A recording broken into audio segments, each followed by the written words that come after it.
अच्छा, कोई ऐसा मोमेंट जब किसी जेस्टेशनल डायबिटीज वाले पेशेंट्स को आपने एक्सप्लेन किया हो कि आपको जेस्टेशनल डायबिटीज है, वो तुरंत शॉक्ड रह गई हो, और ऐसे पेशेंट्स को फिर आप कैसे काउंसलिंग करती हैं? डॉक्टर धनंजय, आजकल सबसे बड़ी समस्या पेशेंट को समझाना ही हो गया है। सच्चाई बताते हैं, कोई भी चीज है पेशेंट अपना प्रीऑक्युपाइड माइंड लेके चलता है।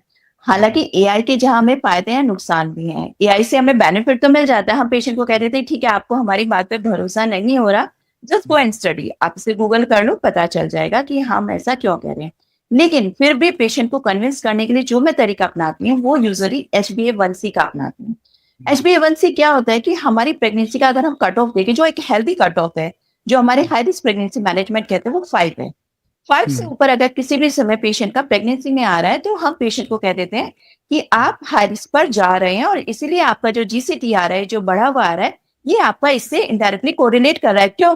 क्योंकि आप शुगर को, इंस्टेंट शुगर को तो आप डिनाई कर सकते हैं कि नहीं ऐसा नहीं है, लेकिन HbA1c क्योंकि 3 महीने का रिकॉर्ड दिखा देता है, मुझे उससे बहुत सहूलियत हो जाती है कि जहां HbA1c 5 से ऊपर गया तो मैं उनको बता देती हूँ कि हाई रिस्क रिकमेंडेशन HbA1c के लिए ये है।